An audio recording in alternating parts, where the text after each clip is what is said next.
Xavier Soto Talks, el podcast donde aprenderás de política. Hola a todos y a todas, bienvenidos a un nuevo episodio del canal de podcast de la Escuela Xavier Soto. Hoy hemos venido al Parlamento Europeo para hablar con Javi López Fernández. ¿Qué tal, Javi? Es un placer, pues muy bien, aquí estamos en Bruselas. Javi López es licenciado en Derecho por la Universidad Pompeu Fabra y máster en Liderazgo para la Gestión Política y Social. Un buen curso. Un buen máster. Un buen máster. Además ha hecho diferentes cursos en la London School of Economics y en la Harvard Kennedy School sobre cambio climático, sobre macroeconomía. Has sido o eres profesor visitante de Historia y Asuntos de la Unión Europea en la Ramon Llull y fuiste primer secretario de la Juventud, miembro de la Comisión Ejecutiva del PSC, consejero de distrito de las Corts en el Ayuntamiento de Barcelona, con lo cual lo local también lo has trabajado y conoces bien, que es como la escuela a veces de la política. Es la primera responsabilidad que tuve, sí, consejero de distrito en mi barrio, en mi distrito, las Corts. Y luego has sido eurodiputado aquí desde el 2014, estuviste miembro titular de la Comisión de Empleo y Asuntos Sociales y miembro de la delegación de la Asamblea Parlamentaria Euro-Latinoamericana. Y en este segundo mandato, desde el 2019, sigues estando en la Comisión estás en la Comisión de Medio Ambiente, Salud Pública y Seguridad Alimentaria, en la Subcomisión de Seguridad y Defensa y como suplente en la Comisión de Asuntos Exteriores. Y eres el secretario general adjunto de la Delegación Socialista Española. Así es, pero aquí todo el mundo tiene muchas responsabilidades y muchos cargos. Además hemos visto también que estáis en relaciones con países y con Mercosur y con diferentes países, ¿no? Aparte de tener como temáticas, también tenéis... Todos los eurodiputados estamos en dos comisiones de trabajo, una como titulares y la otra como suplente. En mi caso ahora es Medio Ambiente y luego Exteriores como suplente, y luego en dos países, zonas del mundo. Y en mi caso estoy en la Asamblea Parlamentaria Euro-Latinoamericana, que soy el presidente de la delegación, y México y Panáfrica, digamos. Y la pregunta que le hacemos a todo el mundo es cómo llega Javi López a la política. ¿Qué hace que un día te despiertes y digas, me preocupa las cosas, voy a involucrarme? Pues la chispa que provocó que me uniera al Partido Socialista de Cataluña y a las Juventudes Socialistas de Cataluña, eso fue allá en el año 2002-2003, ¿no? Yo tenía 17-18 años, recién cumplida la mayoría de edad. De hecho, empecé a involucrarme un poco antes, fue la guerra de Irak. Hay que recordar que entonces era el final de los gobiernos de Aznar, del segundo mandato de Aznar, con su mayoría absoluta, y padecimos una reforma educativa muy agresiva, la LOU, que provocó muchas movilizaciones estudiantiles. Tuvimos el Prestige y el Chapapote, y finalmente la invasión de Irak por parte de Bush y el apoyo incondicional a una invasión que luego además con los años ha demostrado que fue un auténtico desastre, ¿no? Y fruto de esas grandes movilizaciones que especialmente en Barcelona se produjeron, yo me uní a quien estaba vertebrándolas en gran medida políticamente, que entonces era el Partido Socialista, y vengo de una familia politizada, pero no, mis padres no eran militantes, de hecho luego se hicieron militantes. Pero y esa fue, se hablaba de política siempre, de historia, y mi padre es historiador y digamos, muy conscientes de la realidad que nos envuelve, pero esa fue la chispa. La chispa. Xavier Soto, que era un político catalán del Parlamento, que es el nombre de nuestra escuela de formación, tenía un objetivo, un compromiso, que era transformar la sociedad y construir un mundo mejor, más justo y más solidario. Sobre todo en aquella época, en los debates, que lamentablemente falleció joven, pero él reivindicaba mucho la situación de los jóvenes. Los jóvenes de Barcelona ciudad tenían oportunidades diferentes que los jóvenes de Badalona, de Hospitalet y de otras ciudades. Entonces luchaba por un mundo mejor. Hoy en día, ¿qué te preocupa a ti de la sociedad actual? ¿Qué hace que cada día te levantes y digas, aquí todavía queda cosas por hacer? Mira, la razón por la que yo me uní al activismo político, eso fue la chispa, ¿no? Pero la razón que siempre me ha movido es el combate contra las desigualdades, contra la desigualdad, ¿no? Como un fenómeno que no es como un fenómeno meteorológico, no es como la lluvia que nos cae del cielo, es una decisión social tener unas sociedades donde no se dan las mismas oportunidades a todo el mundo, no existe para muchos una vida suficientemente digna, y esa fue la razón por la que me uní, ¿no? Y me continúa llamando, ¿no? Y siendo el motor de las decisiones que intentamos tomar y de las políticas públicas que intentamos construir aquí desde la Unión Europea. Esa fue la razón. Hay que decir que durante la última década especialmente he tomado mucho más conciencia y he estado trabajando especialmente en los últimos años en la amenaza que significa el cambio climático, ¿no? Y hoy es una de mis primeras preocupaciones en mis ámbitos de trabajo aquí en el Parlamento Europeo, y lo que intento, porque además creo que es un debate muy vinculado a la desigualdad. Lamentablemente son los ricos los que se han provocado más emisiones de efecto invernadero, pero lamentablemente acaban siendo ciudadanos en condiciones de pobreza o países más pobres los que acaban teniendo el mayor impacto de los efectos del cambio climático. Así que es un debate atravesado por la desigualdad.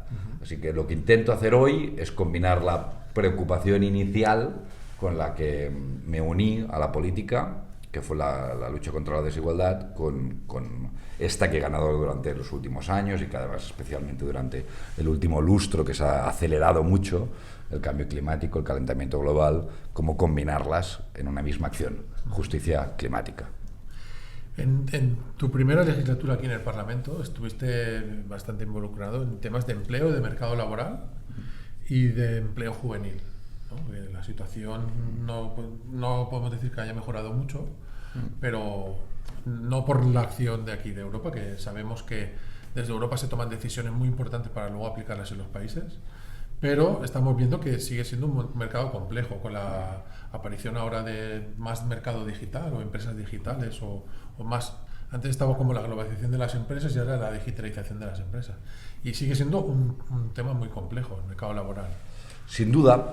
De hecho, el informe principal que hice durante el primer mandato aquí fue el combate contra la desigualdad como palanca para la creación de empleo y el crecimiento económico.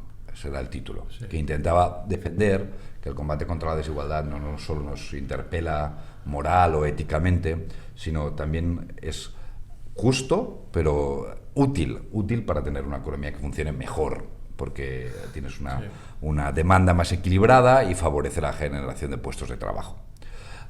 Y lo cierto es que el mercado laboral ha sido una de las preocupaciones durante mi etapa como activista juvenil. La principal preocupación, porque probablemente la precariedad laboral y la falta de oportunidades en el mercado laboral continúa siendo, conjuntamente con la vivienda, el acceso a la vivienda, el mayor de los problemas de la gente joven. La verdad, de entonces a ahora creo que la situación ha mejorado.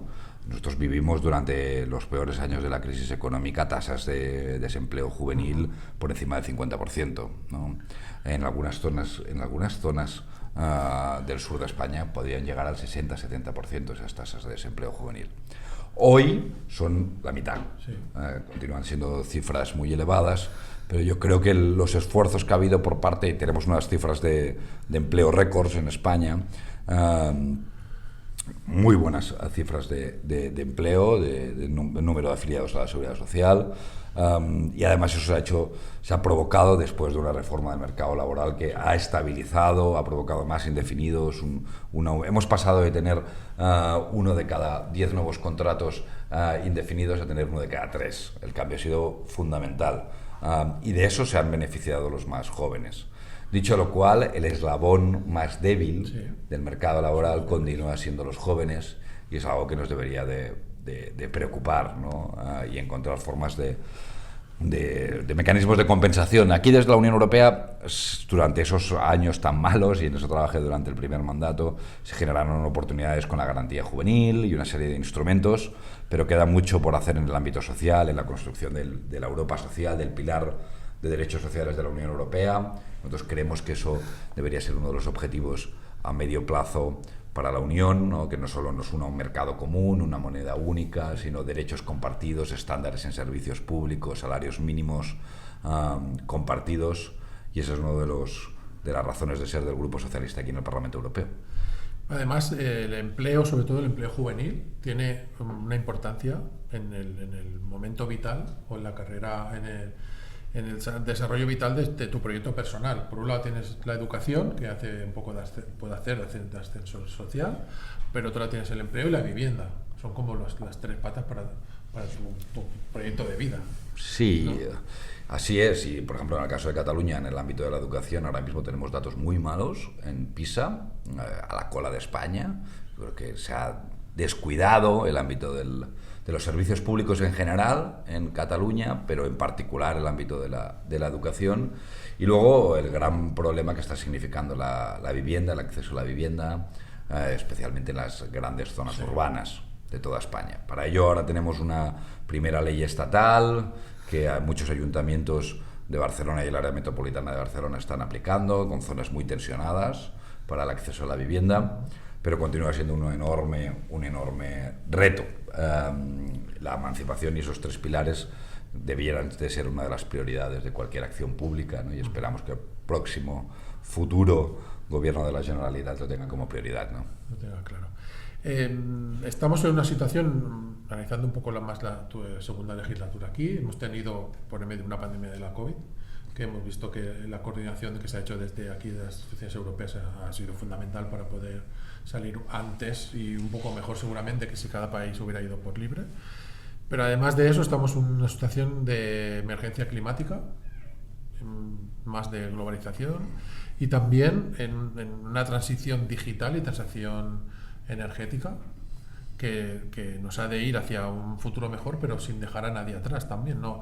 Y estos cambios y esta nueva legislación a veces sucede que generan nuevas desigualdades que hemos de atender también.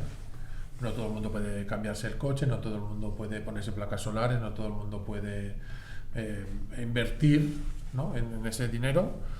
Por un lado tú decías, los más ricos son los que más contaminan, pero también son los que más tienen capacidades para invertir. La capacidad de adaptación. Y un objetivo nuestro sería que promover el cambio sin dejar a nadie atrás. Una transición justa. Es uno de los grandes objetivos que tiene, cómo ser capaces de combinar nuestra política verde con nuestra política roja, ¿no? La presidenta del Grupo Socialista ha dicho alguna vez públicamente que querríamos un European Green Deal, un pacto verde europeo que fuera como una sandía, ¿no? Verde por fuera y roja por dentro. Lo cierto es que la emergencia climática es ya una realidad. Hemos aumentado la temperatura en la Tierra más de 1,2-1,3 grados. Europa y el Mediterráneo es una de las zonas más afectadas del planeta. El efecto que puede provocar una temperatura, un cambio de temperatura en la Tierra, un aumento de la temperatura en la Tierra de 3, 4, 5 grados, que es lo que provocaría que no hiciéramos nada, que no cambiáramos nuestra forma de vida, nuestras emisiones. Parece poco, ¿no? Un par de grados no parece mucho, pero... Sí, pero a partir de un par de grados tenemos zonas en el planeta, muchas zonas que se convierten en inhóspitas, es decir, en donde la vida ya no es posible. Donde la temperatura media anual es más de 30 grados, entonces se considera que la vida no es posible. Con un aumento de 3-4 grados de temperatura en la Tierra, por ejemplo, en toda el África subsahariana no sería posible vivir. No voy a entrar porque me parece muy evidente los efectos que eso tendría sobre Europa y su forma de vida. Lo que hemos vivido con la pandemia es una pequeña nota a pie de página de lo que le pasaría al mundo si no dejamos de emitir gases de efecto invernadero.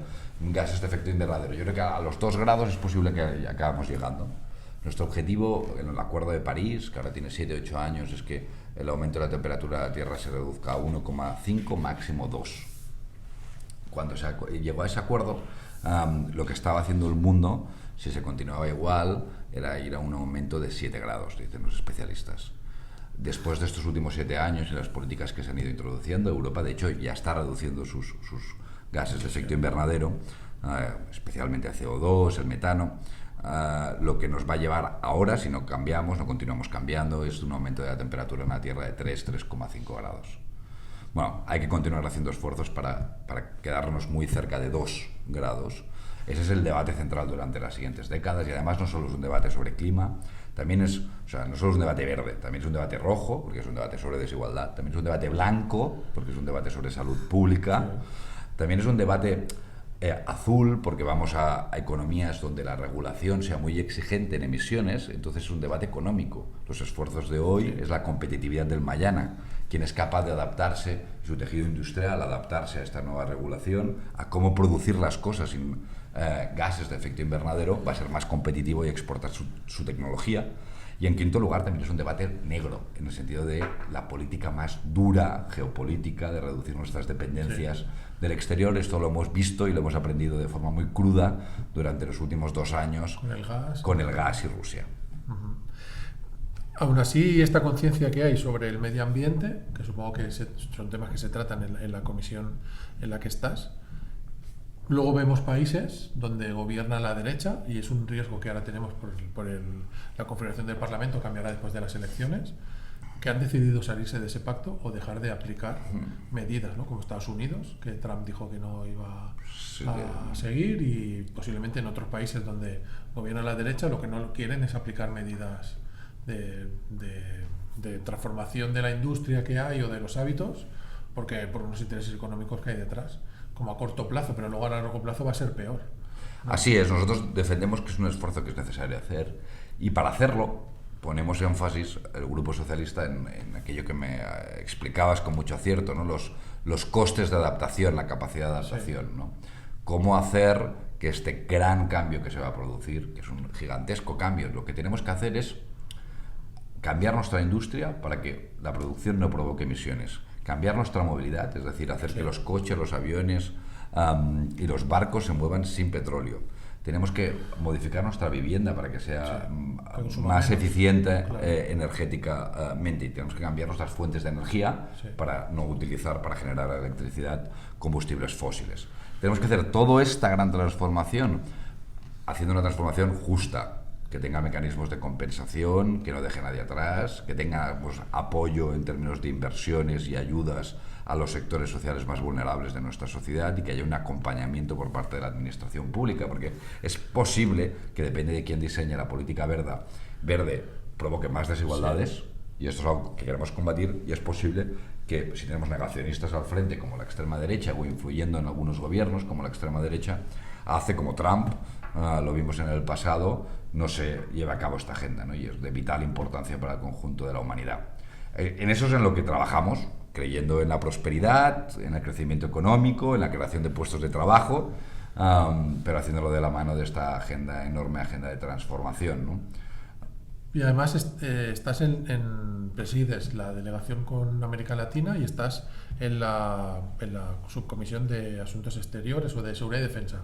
Y vemos que hay en múltiples conflictos a nuestro alrededor, ¿no? He visto algunas intervenciones o tuyos sobre cosas que han pasado en Venezuela, en Guatemala, la situación de los derechos humanos en Egipto, los pueblos indígenas en Brasil, además de la guerra de Ucrania con Rusia, la de Israel, la de Gaza. Bueno, el mundo es muy complejo, está como muy tenso, y nosotros hemos de seguir apostando por la vía del medio ambiente y de seguir progresando, ¿no? Pero el entorno geopolítico, el entorno mundial está muy... El entorno geopolítico en el que vivimos ahora mismo está atravesado por competencia entre grandes poderes, donde el lenguaje del poder, el lenguaje más crudo, vinculado a la fuerza, el uso de la fuerza bruta en algunas ocasiones, de conflictos, cada vez es más recurrente, donde la estructura de poder internacional, las estructuras internacionales que se generaron a partir del año 45, del final de la Segunda Guerra Mundial, están caducándose de alguna forma, esos equilibrios de poder, y pueden detonar alguna serie de conflictos de enorme peligrosidad. El ejemplo de la invasión brutal e ilegal por parte de Rusia a Ucrania es uno de los ejemplos, ¿no? Nosotros abogamos, y eso es en lo que luchamos, en la defensa del multilateralismo como forma de organizar las relaciones internacionales. ¿Eso qué es?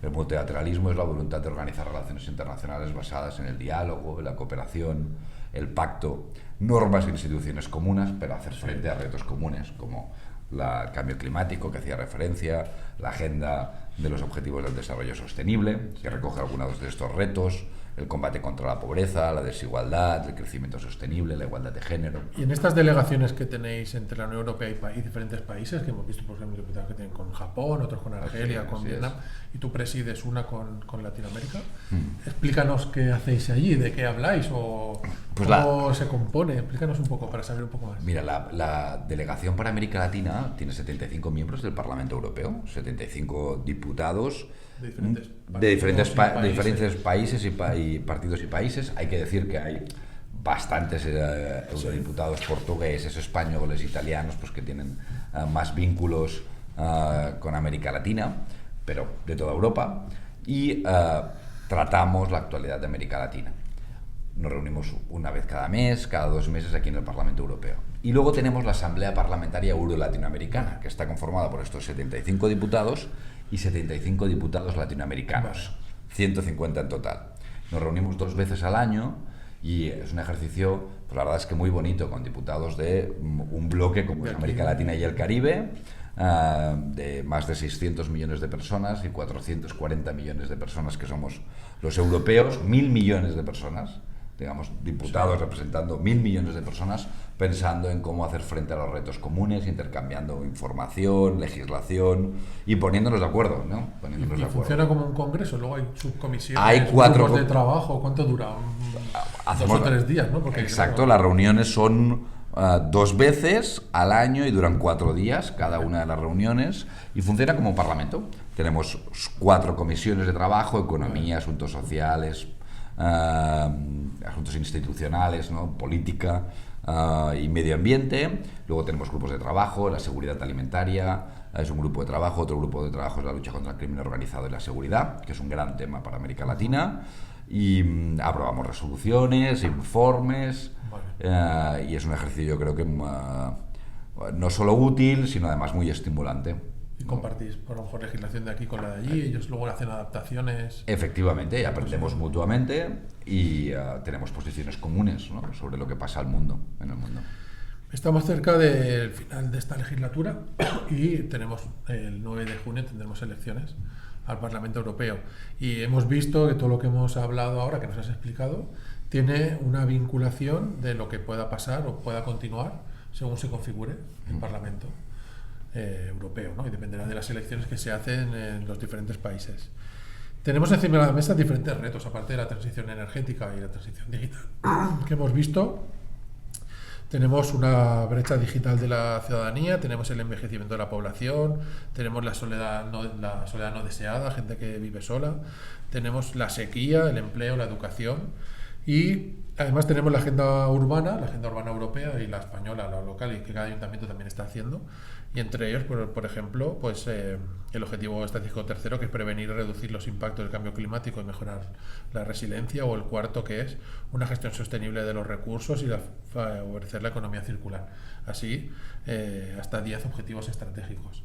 Claro, hemos visto que la Unión Europea en sus diferentes instituciones se financia por una parte de recursos propios, por otra parte de los países, y luego los reinvierte en fondos de diferentes tipos, de cohesión o proyectos. El Banco de Inversiones también hace, ¿no? Todo esto volvemos a pasar ahora por las urnas y se configura.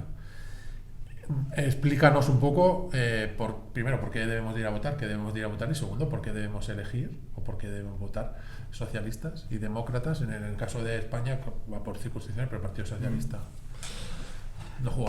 Nos jugamos muchísimo. Yo creo que lo que está pasando en Europa, y por eso son tan importantes estas elecciones, es que el modelo de bienestar que habíamos construido durante las últimas décadas, sus pilares están llegando a su fin. ¿Cuáles eran los pilares del modelo del bienestar europeo que hemos disfrutado en términos generales durante las últimas décadas? Energía fácil y barata proveniente de Rusia, seguridad fácil y barata proveniente de Estados Unidos y bienes de consumo fáciles y baratos provenientes de China.